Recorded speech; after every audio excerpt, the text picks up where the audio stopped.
Today we're going to be learning about the scientific method and how scientists conduct experiments. So make sure you're taking notes. The objective for today, move my little face here, is by the end of class you should be able to list the steps of the scientific method and identify the hypothesis and variables of an experiment. And you'll be doing some practice in the next coming days. So what is the scientific method? It's just a process, a list of steps where we can design an experiment based on a question or an observation that we've made. And that's what scientists all over the world do and have done since the beginning of time, whether they know it or not. Maybe they didn't call it the scientific method, but essentially you make some kind of observation of phenomena, something that's happening in the world, and form a question about it. Why is that happening? How is that happening? Then you can create some kind of hypothesis based on that question. So an idea or a prediction of how you think that is happening. Then you can design an experiment to test that hypothesis to see if you're right or not. And it's okay if that hypothesis is wrong. A lot of times it is wrong when people do actual science. That's okay, but we can look at the data, reassess the data, and then maybe go back and design a new experiment based on what we found. So this whole cycle of experimenting, collecting and analyzing data, and then possibly redoing an experiment happens constantly in science. And then once we get our data, we analyze it, you can form a conclusion. In our class, we're going to be using the CER format, claim, evidence, reasoning, to write our conclusion. But it's pretty much just giving an answer to the hypothesis or an answer to the research question based on the data. So using the data to support our claim, which is the answer to the scientific question. I've got a couple scientists here, some well-known scientists. We've got Charles Darwin, father of evolution. Mae Jemison was the first African-American woman to go into space. Astronaut, Rosalind Franklin. So these are some people that you may have heard of. I just wanted to throw them in there just for fun. So let's look into each of these steps a little more closely. So step 1, observe and question. So we're observing natural phenomenon and forming a testable question. So a good scientific question or a good testable question starts with why, how, or do or does, rather than what or where. Because a lot of the what or where questions can often just be Googled or looked up. But we want to know why something's happening, how something is happening. They should contain 2 variables. So an independent variable, which is the thing that I change in an experiment, the scientist changes in an experiment, the thing that's manipulated, sometimes it's called manipulated variable. And then a dependent variable, which is the thing that results from the change of the independent variable. So for example, does music affect the rate of plant growth? Music is the thing that you are changing, so that is the independent variable, the thing that's manipulated. And the rate of plant growth is the thing that you're measuring, the result that's being caused because of that manipulated change. So here are some examples of questions that someone might ask about orca whales when we're studying orcas. And I want you to take a couple minutes, look through these questions and think about which ones are good scientific questions that we could use to study whales and which ones are just questions that could be easily answered with a Google search. So pause the video for a second and think about which ones are good testable questions. All right, do you have your ideas? So remember, a good scientific question has 2 variables, an independent variable and a dependent variable. So something that's being changed and something that can be measured. So when we're looking for a testable question, we should have those 2 things. So the ones that I have in red here, where do orcas live? What do orcas eat? Do orca whales live in family groups? Those are all things that can easily be answered with a Google search. We don't have to conduct an experiment to find those. But something like, do orca whale groups in different parts of the world use different vocalization dialects to communicate? That's something that we can study. We have an independent variable, the thing that we can change, so we're looking at orcas in different parts of the world, and something that we can measure. their vocalization dialects.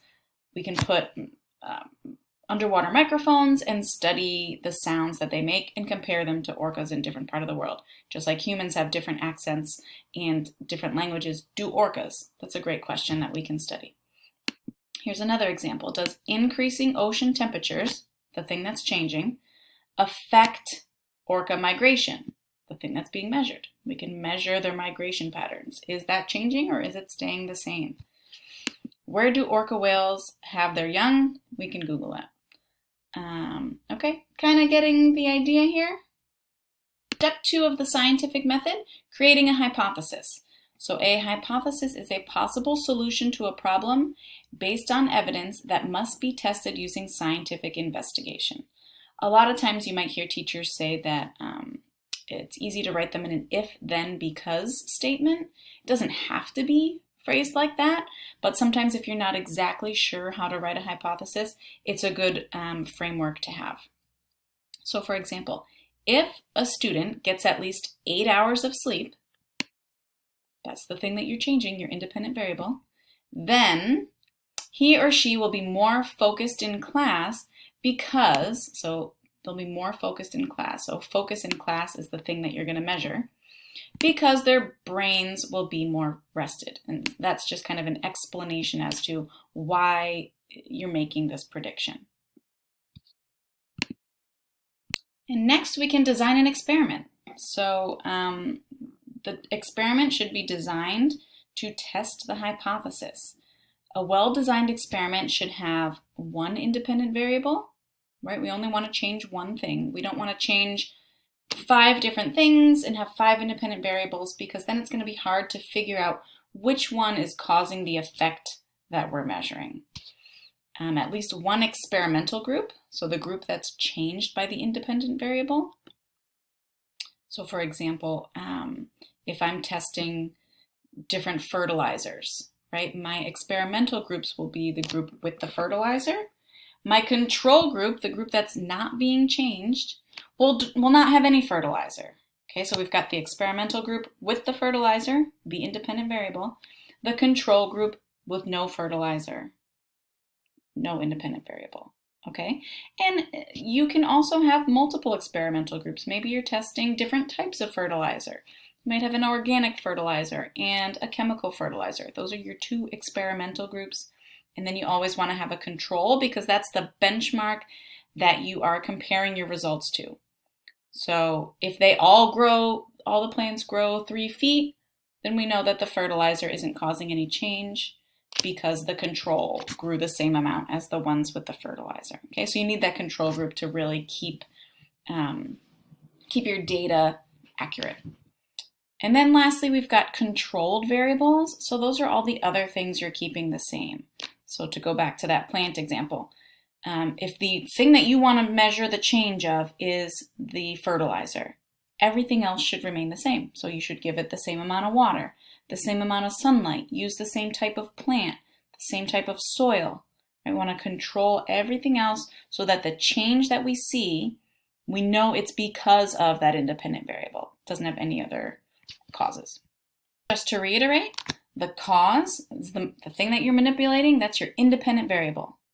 The effect is the thing that you're measuring, that is your dependent variable. It's hard to see because my little face is over it. Okay, cause, independent, effect, dependent. Once you've set up an experiment, it's really important to carefully collect and analyze the data to see if the result that we predicted occurred.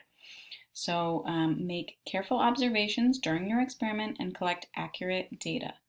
Create a graph that represents your data, and we'll be learning how to create graphs next.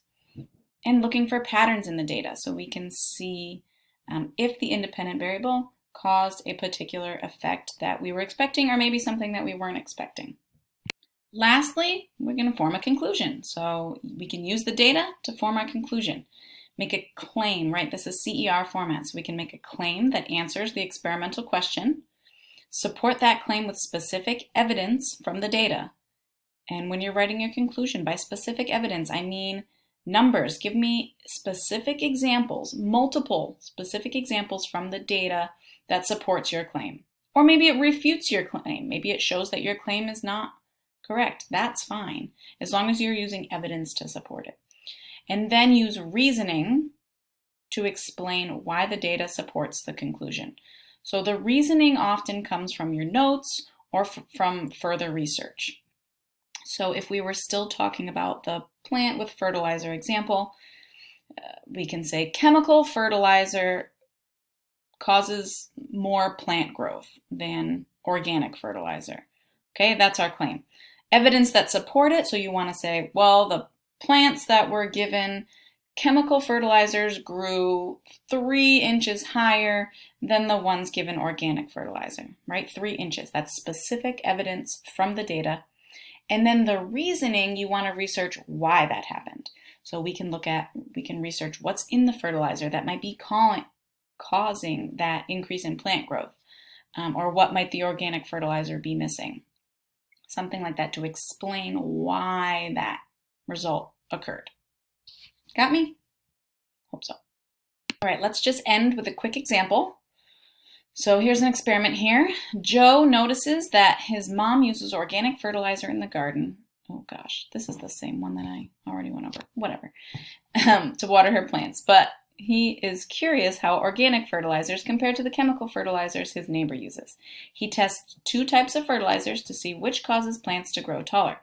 Plant A receives chemical fertilizer. Plant B receives organic fertilizer. Plant C receives no fertilizer.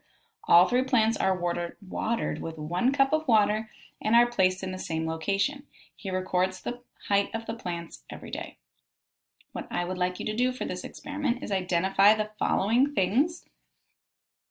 Okay, so take a couple minutes, pause the video, and see if you can identify all of those things that we just discussed. Refer back to your notes if you're not sure. Let's see if you were right. So a testable question that guided this experiment could be, do organic fertilizers make plants grow faster than chemical fertilizers? Possible hypothesis, if some plants are given chemical fertilizer and others are given, oh, I messed that up, huh? It should say if some plants are given chemical fertilizer and others are given organic fertilizer, then the plants given organic fertilizer will grow faster than the chemical fertilizers. We all make mistakes in real life, people. It's okay. Even me. The independent variable is the type of fertilizer, right? Organic versus inorganic. Dependent is the rate of plant growth. How fast did the plants grow, right? That's what we measured. Control variables are all the things we kept the same. Same location, same amount of water, same type of plant, same way of measurement, blah, blah, blah. Everything that was the same.